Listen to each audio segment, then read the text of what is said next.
17வது பாடல். யாமோதிய கல்வியும். இறைவன் நமக்கு கல்வி அறிவையும் தந்தான், ஞானத்தையும் தந்தான். இவற்றை நாம் எப்படி பயன்படுத்த வேண்டும்? நமக்காக பயன்படுத்தலாமா? கூடாது. இவற்றை அவனுக்கே ஒப்படைக்க வேண்டும். இதுதான் நம் வாழ்வின் நோக்கமாகும். திருமூலரிடத்திலே கேட்டார்கள், உங்களை ஏன் இறைவன் படைத்தான் என்று. திருமூலர் சொன்னார், என்னை நன்றாக இறைவன் படைத்தனன், தன்னை நன்றாக தமிழ் செய்யுமாறே. அவனை தமிழால் பாடுவதற்காக இறைவன் என்னை படைத்தான் என்கிறார் திருமூலர். என்னால் தன்னை இன்றமிழ் பாடிய ஈசனை என்கிறார் நம்மாழ்வார். இறைவன் கொடுத்த உடம்பு அவன் பணிக்கே ஆக வேண்டும்.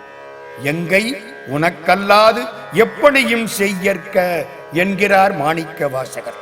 வேலாயுதப் பெருமான் நமக்கு கல்வியை தந்தார், அறிவை தந்தார். ஏன் தெரியுமா? தான் பெறுவதற்காகவே இதையெல்லாம் தந்தார். அதனால் இந்த பூமியில் நாம் இருக்கும் காலம் வரை ஆசை மயக்கங்களை நீக்குங்கள், அறச்செயல்களை செய்யுங்கள், உண்மை பேசுங்கள். இறைவன் உங்களுக்கு கொடுத்த நாவை கொண்டு அவன் புகழை பாடுங்கள். இனியாவது அவன் கொடுத்த நாவினால் அவன் புகழை பாடி முன்னேறுங்கள் என்கிறார் அருணகிரியார்.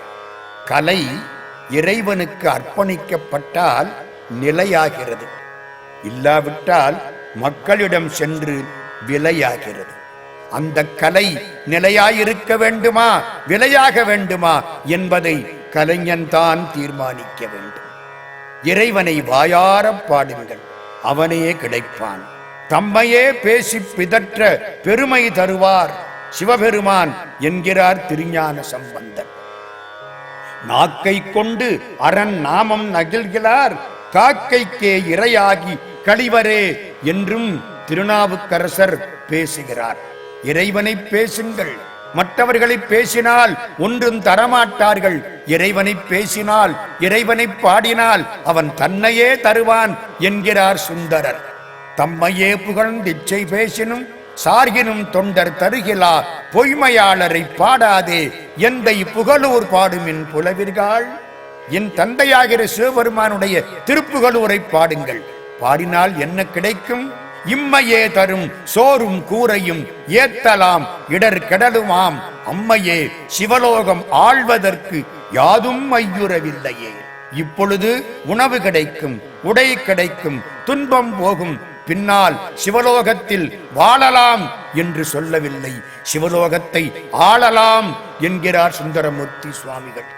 தாம் படிமக்கலம் வேண்டுவரேல் தமிழ் மாலைகளால் நாம் படிமக்கலம் செய்து தொழுது உயி மட நெஞ்சமே என்கிறார் அப்பர் பெருமான். ஆண்டவன் கொடுத்த அறிவை அவனுக்கே தர வேண்டும். ஆண்டவன் கொடுத்த வாயினால் அவனை பாட வேண்டும். ஆண்டவன் கொடுத்த கால்களால் அவன் திருக்கோயிலை சுத்த வேண்டும். கால்களால் பயன் என் கரை கண்டன் உரை கோயில் கோல கோபுர கோகரணம் சூழா.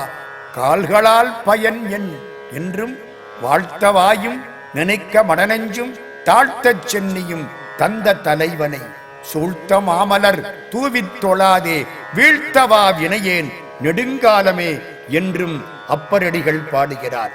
அர்ச்சனை என்பது பாட்டுத்தான்.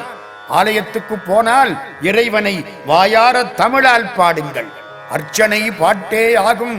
ஆதலால் மண்மேல் நம்மை சொற்றமிழ் பாடுகின்றார் தூமரை பாடும் வாயார் என்பது சேக்கிழார் அருளிய பெரிய புராணம். மறைகள் அவரை பாடுகின்றன.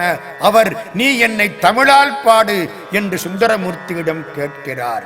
பாடுவார் பசி தீர்ப்பான், பரவுவார் துயர் களைவான் சிவபெருமான். அவன் தந்த அறிவை அவனுக்கு கொடுத்தால் அவனோடு இரண்டரக் கலந்து வாழலாம். பூமேல் மயல் போகும், அறத்தோடு வாழலாம். எனவே இனிமேல் அவனை பாடுவீர் பாடுவீர் என்று அருணகிரியார் கூறும் அறிவுரை இந்த அருட்பாடல். யாம் ஓதிய கல்வியும் எம் அறிவும் தாமே பெற வேலவர் தந்ததனால் பூமேல் மயல் போய் அறம்மை புணர்வீர். பூமேல் மயல் போய் அறமை புணர்வீர் நாமேல் நடவீர் நடவீர் இனியே